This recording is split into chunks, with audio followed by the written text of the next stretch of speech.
이 시간 또 하나님 앞에 저는 구별해서 시간을 드리고 마음을 들여 오신 여러분들이 정말로 주님을 뜨겁게 만나고 우리 안에 있는 모든 염려, 근심들 사라지고 주의 평강으로 채워지는 하나님 만나는 은혜 역사가 오늘 이 밤이 되기를 간절히 소망합니다. 목소리가 좀 좋지 못한데 양해해 주시고, 여러분들 또 주일이 있고 오늘 기도회 가운데 또 간절히 주님 앞에 부르셔야 되는데, 또 이 연약한 목사 또 그렇게 하나님 긍휼히 여겨 주셔서 잘 회복될 수 있도록 기도해 주시기를 부탁을 드리겠습니다. 오늘 우리는 전도서 말씀을 함께 읽었습니다. 전도서는 지혜서에 속한 말씀인데요, 지혜서란 것은 우리에게 무엇을 알려주는 것입니까? 말 그대로 지혜가 무엇인가에 대해서 우리에게 알려주는 성경이라는 것입니다. 그러면 여러분들, 어떠한 지혜를 전도서는 우리에게 알려주고 있을까요? 어떠한 사람은 전도서 읽기를 별로 좋아하지 않습니다. 왜일까요? 처음부터 별로 환한 느낌이 들지 않거든요. 처음부터 무엇을 말합니까? 허물을 말하지요. 헛됨을 이야기하기 때문에 우울하다고 해서 야, 이 성경에 무엇이 지혜가 있을까라고 생각하기도 합니다. 하지만 전도서는요, 그렇지 않습니다. 도리어 우리가 복음의 눈으로 전도서를 바라보게 된다면 이 헛됨을 우리가 깨닫게 되고, 정말로 헛되지 않고 영원한 정말로 진리가 무엇인가를 생각해 보게 하는 것이 바로 전도서의 목적이라고 우리는 볼 수가 있습니다. 오늘 이 시간 우리 전도서 말씀을 통해서 우리는 어디에서 살아갑니까? 오늘도 청룡동 땅을 밟으며 살았지요. 오늘도 금정구 땅을 밟으며 살았습니다. 부산 땅을 밟으며 살았습니다. 하지만 이 땅, 눈에 보이는 해 아래서의 땅을 밟으며 살아가지만, 하지만 우리의 시민권은 저 하늘, 저 천국에 있는 줄 우리가 깨닫고, 우리의 시선을 하늘 소망을 바라보는 가운데 하나님께로 집중하며 정말로 우리가 이 땅 살아갈 때에 무엇을 구하며 살아가야 하는지에 대해서 함께 도전받고 기도의 제목으로 삼는 귀한 시간 되기를 바랍니다. 1절 말씀을 보시면 전도서의 저자가 누구인지에 대해서 말씀하고 있는데요, 우리 1절 말씀을 함께 한번 읽어보겠습니다. 시작. 다윗의 다윗의 아들 아들 예루살렘의 왕 전도자의 말씀이라. 다윗 이후에 이제 분열 왕국의 시대가 이후에 찾아오는데, 그래서 예루살렘 왕이라는 호칭을 사용할 수 있는 유일한 왕은 솔로몬입니다. 그렇기 때문에 전도서의 저자는 많은 사람들이 솔로몬으로 보고 있는데, 특별히 전도서는 솔로몬이 젊은 시기, 혈기 많은 시기, 지혜가 너무나도 충만한 시기가 아니라 그 모든 것을 다 지나고 난 이후에 이제 얼마 남지 않는 생애의 삶이 남아있을 그 노년의 시기에 기록된 책이라고 많은 사람들은 보고 있습니다. 솔로몬이 어떤 사람입니까? 요즘 말로 하면은 가장 부러운 사람 아니겠습니까? 모든 부귀 영화를 다 누려보았고, 정말로 지혜가 너무나도 충만한 사람이 바로 솔로몬이었습니다. 그런데 이 모든 부귀 영화, 권력, 세상의 지혜 다 얻고 난 이후, 하지만 세월이 흐릅니다. 이제 머리가 백발이 되고 그렇게 기력이 세잔해졌습니다. 노인이 되어서 자신의 과거를 돌아봅니다. 과거를 돌아보니 인생이 어떻습니까? 야, 참 아름다웠다라고 말하면 좋겠지만, 오늘 그는 인생이 참 짧고 덧없다, 헛되다라고 오늘 고백하는 것을 보게 됩니다. 전도서의 주제는 명확한데요, 솔로몬은 1장 2절에서 분명히 주제를 밝히고 있습니다. 우리 전도서 1장 2절 말씀도 함께 한번 읽어봅니다. 시작. 전도자가 전도자가 이르되 이르되 헛되고 헛되며 헛되고 헛되니 모든 것이 헛되도다. 모든 것이 어떻다고요? 헛되도다. 많은 사람들이 전도서의 주제가 무엇인가라고 묻는다면 헛됨이라고 말합니다. 그 이유는 전도서를 보면은 헛되다란 말이 너무나 많이 나옵니다. 헛되다. 오늘 우리가 1장 1절부터 읽었는데요, 마지막 장까지 가장 많이 나오는 단어가 무슨 단어입니까? 헛되다라는 단어입니다. 히브리 말로 헤벨이라는 단어입니다. 성경 전체를 보면은 헤벨이란 말이 73번 정도 나오고 있는데 오늘 전도서에서만 38번이나 헤벨, 헛되다라는 말이 기록이 되어 있습니다. 그래서 이 헤벨이란 말은 전도서를 대표하는 핵심 단어라고 말할 수가 있지요. 오늘 우리가 1장 2절 읽었는데요. 1장 2절에 몇 번 나옵니까? 헤벨이란 말이, 헛되다란 말이 한번 세어보십시오. 몇 번 나오지요? 몇 번이요? 한 번, 한 번, 두 번, 세 번, 네 번, 5번. 예. 제가 5번 세고 왔는데 누가 6번 이런 줄 알고 깜짝 놀랐는데 5번입니다. 그치요? 히브리 말도 헤벨이란 말이 5번이 기록이 되어 있는데요. 헤벨이란 말을 우리 개역 개정 성경은 어떻게 번역했습니까? 헛되다라고 번역을 했는데 헤벨은 이처럼 헛되다, 허무하다라는 말로 번역할 수 있지만 또 다른 한 가지 뜻이 있는데 짧다라는 뜻을 가지고 있습니다. 전도서 전체의 내용을 본다면 짧다라고 해석하는 것도 합당해 보인다라고 말할 수가 있습니다. 여러분, 전도자 이 솔로몬이 세상의 모든 것들 다 누려보고 뭐라고 합니까? 세상은 헛되다 라고 말한 이유는 무엇일까요? 왜 헛될까요? 그것이 영원하지 않음을 깨달았기 때문입니다. 아무리 좋아 보이는 부귀영화도 눈앞에 사라지지 않을 것 같았지만 사라지는 것을 경험했거든요. 나처럼 강한 왕이 어디 있을까라고 생각했지만 노년이 되어보니 그렇지 않음을 알게 되었거든요. 젊은 시절에 나보다 더 많은 지혜를 가진 사람이 없다라고 생각했지만 어떻습니까? 이제는 나이가 들어보니 기억력도 많이 사라지고 이전과 같지 않음을 그는 경험했기 때문입니다. 아, 인생에서 내가 경험한 모든 것들이 영원할 것 같았지만 그렇지 않구나. 짧은 것이었구나라는 것을 그가 느꼈던 것입니다. 헤벨의 원래의 뜻은 수증기, 입김, 이슬이라는 뜻인데 금방 사라진다는 공통점을 가지고 있지요. 여러분, 전도자 솔로몬이 우리에게 일깨워 주는 것은 무엇입니까? 우리가 이 땅을 살아갈 때에 우리는 늘 우리 인간의 본성이 그런 것 같아요. 영원하다라고 생각하는 겁니다. 내 곁에 있는 사람도 영원할 것 같고 내가 지금 젊은 시절에 누리고 있던 건강도 영원할 것 같고 그렇죠? 하지만 인생을 살아보면은 영원하지 않구나 라는 것을 경험하는 것입니다.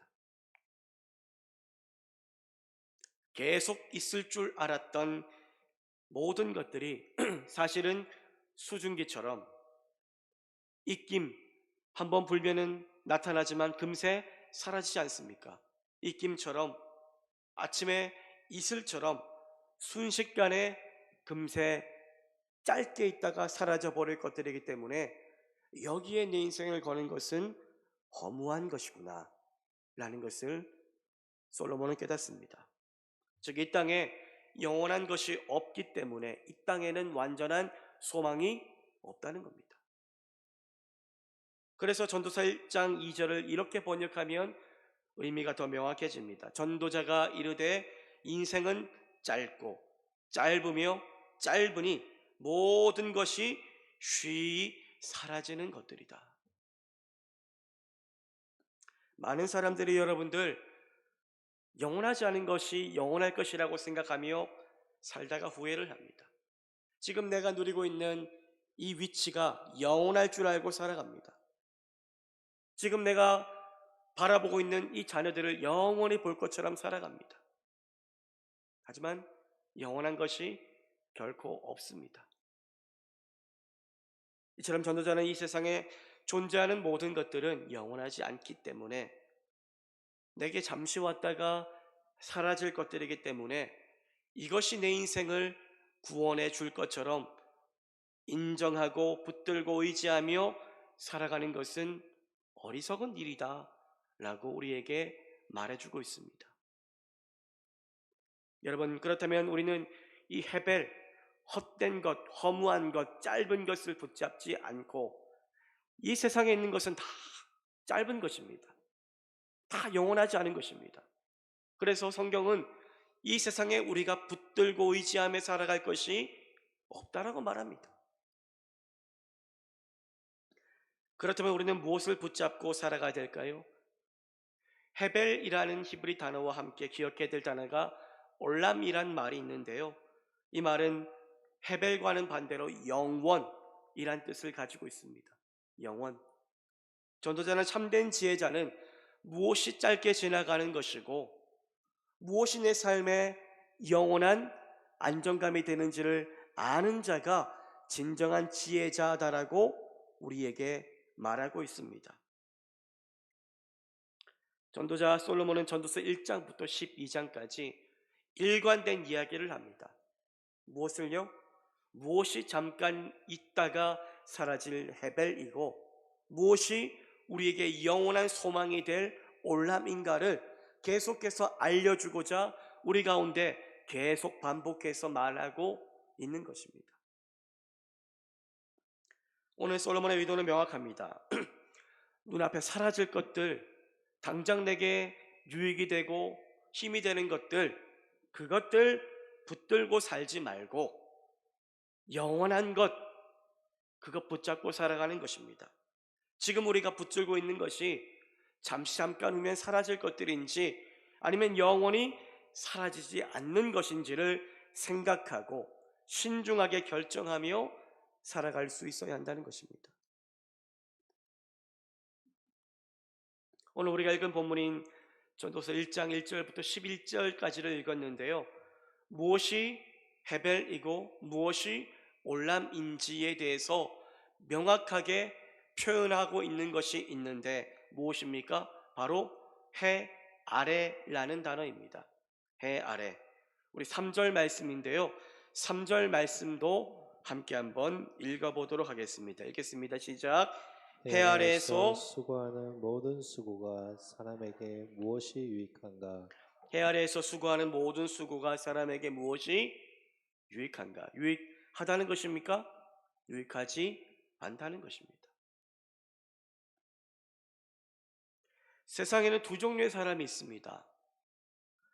해 아래의 것을 위해서 살아가는 사람이 있고 또 해 아래에 땅에 발을 붙이고 살아가지만 해 위 하늘에 소망을 두고 저 천국을 바라며 하나님 나라를 꿈꾸며 살아가는 사람들이 있습니다.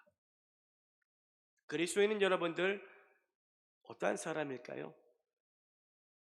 그리스도는 이는 그리스도를 만난 자 아닙니까? 그리스도를 만났다는 것은 부활의 주님을 만났다는 것 아닙니까? 그래서 이 땅에서의 생이 전부가 아니라 영원한 삶이 내게 그리스도 안에서 주어졌다는 것을 믿음으로 경험한 자가 바로 그리스도인 아닙니까? 우리는 해 아래 살아갑니다. 땅을 딛고 살아갑니다. 하지만 그리스도인은요, 해 아래의 것만 바라보며 고개를 숙이고 땅만 바라보며 살아가서는 안 됩니다. 우리는 이 땅을 살아가지만 이 땅에 속한 자가 되어서는 안 된다라고 성경은 말씀합니다. 하늘에 속한 자로서의 삶을 살아가야 한다는 것입니다. 우리가 1월부터 또 새롭게 성경을 읽고 있습니다. 어떻게 읽어요? 물으시는 분들 참 너무 고맙고 감사합니다. 어떻게 해서라도 매일매일 성경을 읽기 위하여 참 힘쓰는 그 모습을 하나님께서 얼마나 기뻐하실까 생각하며 참 저의 마음이 흐뭇해졌습니다.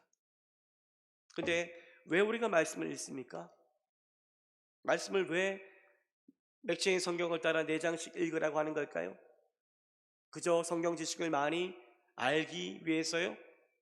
그것도 맞지만 다는 아닙니다. 하나님의 나라, 하나님의 정말로 뜻이 이 성경 말씀에 기록이 되어 있는데 이것을 읽고 요즘에 신명기 말씀을 새벽에 그렇게 나누고 있는데 듣고 뭐 하라고 했습니까? 행하라. 읽고 순종하며 이 땅에 속한 사람들처럼 살아가는 것이 아니라 하늘의 뜻이 이 성경 말씀에 기록이 되어 있으니 이 말씀을 내 삶의 기준 삼아 정말로 천국의 시민권을 둔 자처럼 우리에게 주어진 삶을 마치 하늘에서의 삶처럼 살아가라고 하나님은 오늘 우리에게 성경을 주신 것입니다. 여러분, 그리스도인은 이 땅을 살지만 죽음 너머를 믿음으로 본 사람입니다. 부활의 첫 열매 되신 예수 그리스도, 그분을 믿는 믿음으로 말미암아 나 또한 죽음을 극복하고 영원을 누리게 되는 정말로 헤벨의 삶이 아닌 올람의 삶을 하나님께서 우리에게 허락하신 영혼이란 것입니다. 올람을 경험한 사람, 물론 우리가 천국에 올라가 보진 못했지만 우리는 예배하는 가운데 인격적으로 주님을 만나고 기도하는 가운데 참 세상에 주지 못하는 은혜와 성령의 충만함을 누립니다. 이 놀라운 은혜를 경험한 사람은요, 변합니다. 어떻게 변할까요? 사라질 것들을 위해서 자신의 인생을 바치지 않습니다. 이 말은 여러분들 이 땅에서 대충 살라는 말은 아닙니다. 열심히 살아야죠. 아니, 남들보다 최선을 다해 살아가십시오. 그런데 저 하늘에 우리의 마음을 두고 이 땅에 하나님의 나라가 이루어지기를 바라며 살아가야 한다는 것입니다. 성경을 보면 해 위를 경험한 사람이 등장하지요. 우리가 너무나 잘 알고 있는 누구입니까? 사도 바울이죠. 사도 바울.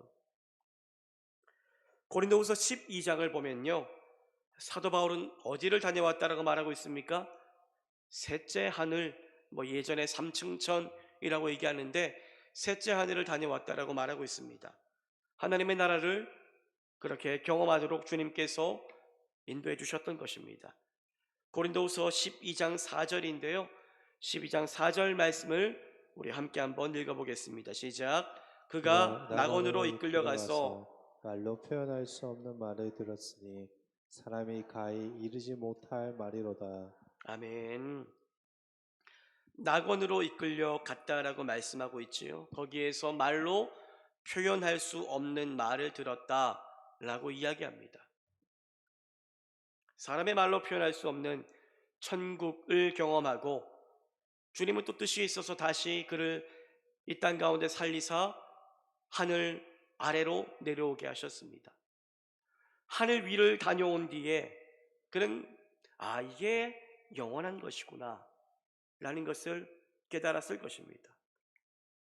그래서 그는 하늘 아래로 다시 내려왔지만 하늘 아래에서도 이제는 땅만 보며 살지 않고 저 하늘 위를 바라보는 가운데 내가 가야 될 곳이 있구나, 저 영원한 하나님의 나라가 있구나 라고 생각하며 죽음도 두려워하지 않고 핍박도 마다하지 않고 늘 그랬듯 믿음의 삶을 후회 없이 끝까지 영원을 소망하며 살아갈 수 있게 된 것입니다. 여러분, 해 아래에서 살아가되 사라질 것들이 아닌 저 영원한 하나님의 나라를 소망하며 살아갈 수 있는 올 한 해가 되기를 간절히 소망합니다. 우리는 우리의 시민권이 하늘에 있다라고 말하지만 사실 우리의 삶을 돌아보면 이 해 아래에서의 것들에 너무나 많이 묶여서 살아갑니다. 물질 때문에, 내가 원하는 대로 살지 못하는 현실 때문에, 수많은 정말로 내가 의지해야 될 것들을 붙잡기 위해서 하나님 나라를 바라보지 못한 채 이 땅에 근심과 염려를 가득 채우면서 살아갈 때가 너무나 많습니다. 그래서 우리의 기도도 때로는 하나님을 더 알기를 원합니다. 주님을 조금 더 내가 사랑하기를 원합니다. 라는 기도보다 이 땅에 정말로 내게 주어졌으면 하는 사라질 것들을 향한 기도가 더욱더 많지는 않은가라는 생각을 해보게 됩니다. 사랑하는 여러분, 올 한 해 물론 저는 이 기도가 필요 없다는 게 아닙니다. 하지만 우리가 더 우리의 기도의 지경을 넓혀서 하늘 아버지, 우리가 아까 찬양했지요. 하늘 아버지, 그 아버지를 정말로 이 땅에서 만나는 은혜를 허락해 달라고 간절히 기도할 수 있는 우리 모두의 삶이 되기를 소망합니다. 여러분들, 헤벨을 허무로 해석하면 이 세상은 허무한 것이기 때문에 그냥 아무렇게나 살아도 됩니다. 그러나 헤벨을 짧음으로도 해석한다면 이 세상의 모든 순간은 소중한 순간으로 우리에게 다가오게 됩니다. 오늘이 영원하지 않습니다. 내일을 자신하지 마십시오. 내일의 삶은 내게 주어진 것이 아닙니다. 하나님이 주셔야 하는 선물입니다. 이 짧은 인생 어떻게 살아갈 것입니까? 이 짧은 인생, 젊은 사람이 하나님 불러가실 수도 있고 우리 인생은 언제가 끝날지 모릅니다. 이 짧은 인생, 정말로 주님께서 기뻐하시는 가치 있는 하나님의 마음을 품는 인생이 되기를 간절히 소망합니다. 우리는 이미 우리 눈앞에 있는 모든 것이 영원하지 않고 짧게 지나갈 수 있다는 것을 깨닫고 우리에게 주어진 모든 것이 참 고맙고 소중하고 감사한 것인 줄 믿고 우리는 그것을 또 하나님 대하며 살아갈 수 있어야 될 것입니다. 특별히 올 한 해 저는 우리에게 허락되어진 사람이 있습니다. 사람, 가족, 교인, 직장, 우리가 만나 학교, 우리가 만나는 사람들이 있지요. 참 우리에게 고마운 사람들이 많고 참 내 곁에 항상 있었으면 좋겠다라고 생각되는 사람이 있습니다. 그 사람을 정말로 소중하게 여기며 살아갈 수 있기를 바랍니다. 우리가 우리의 사람에게 소홀하고 소중히 대하지 못하는 이유는요, 이 사람과 오랫동안 함께 있을 것이라는 생각 때문입니다. 목회를 하다 보니 참 이제는 무덤덤해질 때도 됐지만 마음이 좋지 못한 것은 늘 이별을 해야 한다는 것입니다. 거의 십수년간 사역을 하면서 많은 분들을 섬겼고 만났는데 참 오랫동안 함께하고 싶은 분들을 많이 떠나보내며 살았습니다. 그런데 이 팔송종교에서도 와보니 이제 2년이 지나고 3년 차가 되다 보니 참 한 분 한 분이 참 너무나도 소중하고 고맙게 다가올 때가 많습니다. 예배를 마치고 집으로 추운데 걸어가시는 우리 어르신들의 모습을 보며 참 여러 가지 마음이 교차하고 참 우리 젊은 세대들을 보며 참 이들을 향한 이전보다 조금은 그렇게 정스러워지는 것들을 많이 느끼게 됩니다. 제가 이번 주에 팔송정교회는 왜 팔송정교회일까? 라는 생각을 했는데 뭐 예전에 뭐 팔송이란 지역에 뭐예요? 뭐 우물이 있었나요? 뭐요? 소나무가 있었고 여덟 개 있고 정은 뭐예요? 정자가 있는. 저는 다르게 해석했어요. 그건 알았는데 팔송정교회 하면 새벽기도 오면서 팔송 지역에 정이 제일 많은 교회 됐으면 좋겠다 라고 생각했습니다. 팔송 지역에서 그리스도 안에서의 정, 사랑, 은혜를 나눌 수 있는 교회, 팔송정교회 하면은 따뜻한 교회, 사람 소중히 여기는 교회, 그런 교회가 됐으면 좋겠다라고 생각하며 그렇게 아내랑 이야기를 하며 왔습니다. 팔송정교회, 팔송 지역에 정이 제일 많은 교회. 여러분들, 사람을 소중히 여기십시오. 사람과의 만남은 영원하지 않습니다. 우리는 오늘 잘 못해주면 내일 잘해주면 된다고 생각하지만 하지만 우리 삶에 해 아래서의 삶에 영원한 것은 없습니다. 내가 사랑하는 사람도 내게 영원히 있지 않습니다. 그렇기 때문에 우리는 오늘이라는 이 시간을 정말로 미워하고 시기하고 다투며 살기보다 사랑하고 용서하고 정을 나누며 살 수 있는 그런 교회, 그런 성도 되기를 간절히 소망합니다. 삶은 참 짧습니다. 미워하지 말고 사랑하는 삶을 살아갑시다. 사랑한다는 말하는 것을 여러분들 아끼지 마십시오. 사랑한다, 아들아, 딸아, 부인에게, 남편에게, 부모에게 사랑한다는 말 아끼지 마십시오. 많은 분들이 부모를 떠나보내면서 그렇게 서로 어려운 관계 속에서 살다가 그렇게 따뜻한 말 한마디 못한 것 때문에 후회한다라고 말씀하시는 분들이 많습니다. 여러분들, 가장 그 사람이 행복할 수 있는 그 사랑의 말을 나누어 주시며 정말로 함께 영혼을 사모하며 나아갈 수 있는 우리 모든 정말로 사랑하는 주의 권속들 다 되시기를 간절히 소망합니다.